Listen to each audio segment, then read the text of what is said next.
Alrighty guys, welcome back to another one. We're going to do some 28 gauge TSS today. This is a first for us. We're going to start out with the gun here. This is the Hatfield. Just so you know, this gun is way over gassed, and it has 3-inch chamber, but anything over 3/4 ounce at 1300 FPS, this gun, the extractor tears right through the rim and sometimes blows the primer out. It's just how it is. This thing's great with target loads, but anything else, it's a piece of junk. It's a trap queen. I'm not talking about a ghetto kind. Yeah, he's right. So what I have here is, this is my own data. It's not published, but it is based off a published recipe. We have a 2 3/4 inch shot hull, 27 grains of little gun, the HV 28 wad, and that is a lead shot wad. However, there is data using steel and TSS for that wad, but inside of it we have 2 Mylar wraps, a 1/4 inch felt wad, and 7/8 ounce of TSS number 9, mixed number 47 buffer, and these are done with a fold crimp with a 10 thou overshot card. Both of these are completely identical. We're going to take one at 42 yards. This gun does have its, factory full choke in it. Nothing special at all. For a duck scenario, I'd like it to be number 8s, but I ain't got none, so we're going to make do with the 9s as a stand-in. For the second shot, we're doing 30 yards as more of a turkey option. If we had a tighter choke, obviously we could push it back to 40, 50, maybe even 60. But 42 yards over chrono for the first shot. Let's see how it does. Shot number 1. See what this does. 14-14. That's about what I expected. Holes right there. Question is, how does the hull look, even though it's going to be kind of hard to say because of the Hatfield? Ew. Grip through the rim? Yeah, it's sure a did. Hatfield thing, though. Called it. Don't buy a Hatfield, guys. Save up and get a Benelli. Yeah. Or at least TriStar. Something better. Hope this pattern's pretty good. That is a full choke. Again, I'd like it to be 8 shot for a duck, but 9s will do. Especially at close range and 40 yards. Oh, that's good enough for a turkey. That's way, way tighter than I ever thought it'd be. Oh, that's awesome. That is a good pattern there. Can you guys see it? If not, I'll take a picture anyway, but that is excellent. That's just 7/8 ounce TSS, too. Get both angles. Did you grab that tape measure? Yep. Rolling. Alrighty, guys. It looks like the core of the pattern is roughly 17 by 17 by 18, roughly. Sorry, guys. I forgot to zoom the camera back out. Yeah.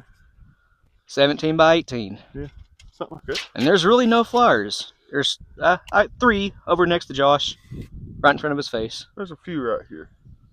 Okay. That thing pattern's a little low. We know that now. Yeah, a little bit low. Maybe a little bit left, too. Yeah, I was holding. Oh, okay, up there? I was holding like right here in it. Okay.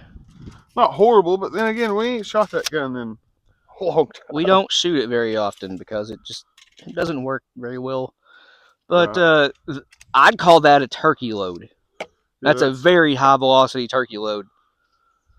I'd like to see maybe blue dot instead of little gun in this load right here. Yeah. Slow that down to like 1150, and that would tighten it up significantly. You definitely have to help it. Oh yeah.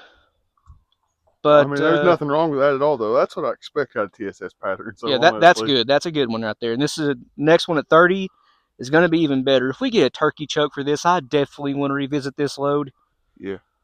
Maybe like a straight 50 cal, 500 diameter turkey choke. Yeah.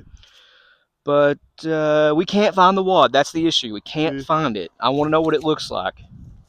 But I'll fire this next one, and we'll definitely keep an eye out for it. This time we gotta keep an eye out for this wad. But again, the data is a 2 3/4 inch shot, 27 of little gun, HV 28, 2 Mylar wraps, 1/4 inch felt, 7/8 ounce of TSS 9s and mix number 47 buffer, fold crimp. 30 yards this time to kind of simulate if we did have a turkey choke.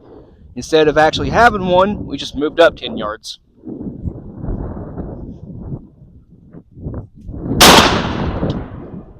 Well, that is certainly covered. The hole's over there. While he grabs that, we're going to walk forward, guys. The extractor didn't tear through this one. That primer's still beautifully round. I caught a piece of brush. So I didn't see the wad. It shouldn't be too hard to find, though. I shot straight in line with the patterning board. You got it? It died. Oh, horribly. Maybe use 3 Mylar wraps. I'm not concerned about the barrel at all. No. Teflon wrap would probably be the way to go. Yeah. That's why me and the camera scooted on forward. I seen it and I didn't want to lose it, guys. I'm looking down the barrel right now. There is not a mark and very, very clean powder burn. Ooh, excuse me. So, is that shot over here? Nope, that is... What's up with all these little tiny tears? Because there's shot 1, 2, 3, 4, 5, 6, 7, 8, 9, 10, 11, 12, 13, 14. There's 14 pellets right here, but there's a bunch of little tiny cuts. I don't know. Over here, there are...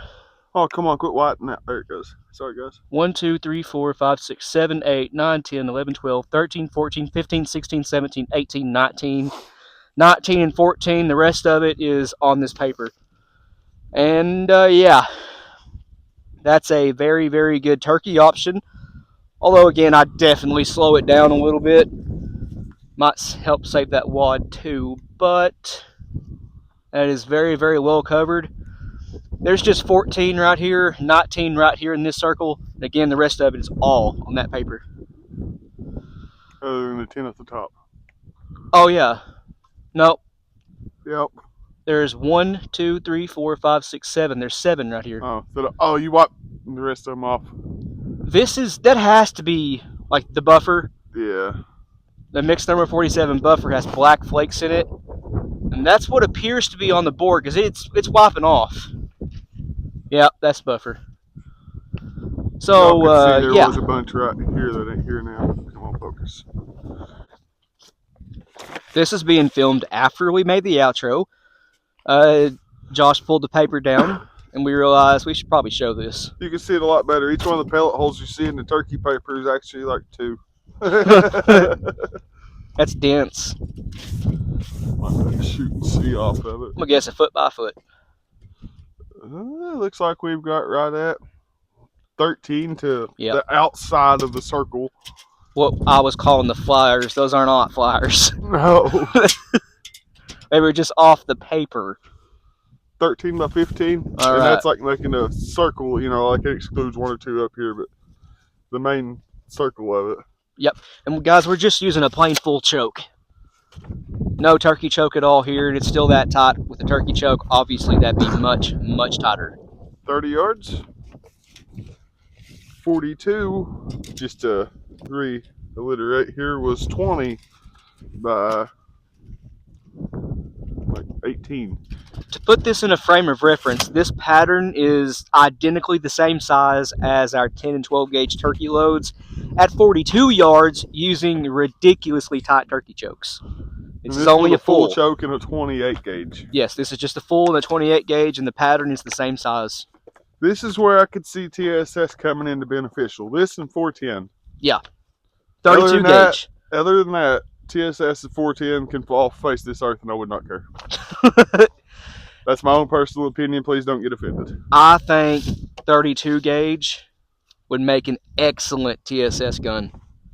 They're lighter than 28s, a little bit smaller, almost the same bore diameter, just 24 thousandths of difference. I feel like 32 gauge would make an awesome TSS gun. Somebody please make a non-tox TSS wad. I think one guy actually already does. Might get in contact with him. That'd be cool. That pattern's extremely well, guys. But the wad, it didn't hold up. Josh found one right after we shut the camera off a minute ago, and it looked just like this. Yeah. I think that was that one. It had to have been. It looks identical, even Yep. the cut in the gas seal. Fine. But if you want to see more like this, guys, let us know. I'm really, really interested. That's for sure. This hull looks perfect. The primer's still very round. No ejector marks at all. Hope you guys can see it. The extractor didn't even tear through the rim. That's beautiful. It's nothing wrong with that at all. No. But again, do not buy a Hatfield. If you do, treat it way better. Although this one's been there it goes. See, it's not. It doesn't. The shell release don't always work. Nope. See right there, it's not working again. But when you pull the bolt back, it locks back. I don't know. This gun's just weird, and I don't really care for it very much. And the stock did split on me. I glued it back together, but it works great for clays. I mean, it's a yeah, clay killing machine with factory AA loads. These guns works great for squirrels, but these are known for the stock just splitting right down the middle, and this one did do it. But I glued it back together, and it's held up fine ever since. But don't buy a Hatfield. Don't bump fire him if you do buy a Hatfield. I watched everything in that receiver fall out of his feet. Yep, it sure did. But guys, as it sits right now, the load is very, very good, but the wad failed. You so lean against this one. Yeah, back down that charged maybe 25 grains. Teflon wrap. Teflon wrap. Or maybe both. Double up the Teflon wrap. The Mylar shot inside of a Teflon. Mylar inside 2 Teflon wraps. Yeah. But the shot level was maybe a millimeter below the top of the wad, so there's definitely room to add more Mylar or Teflon, and you'd still be probably, well, right at the top of the wad with the shot. I put it under just because. That's why the overshot card was in there. But I'm happy with the performance on paper. Yeah. That's pretty dang good. But I guess that's going to end this one here, guys. More TSS videos to come in the future. Check out the stuff in the description below. Patreon, Instagram, Rumble, merch store. All that stuff really helps us out. But other than that... Cue outro. Yep. Bang!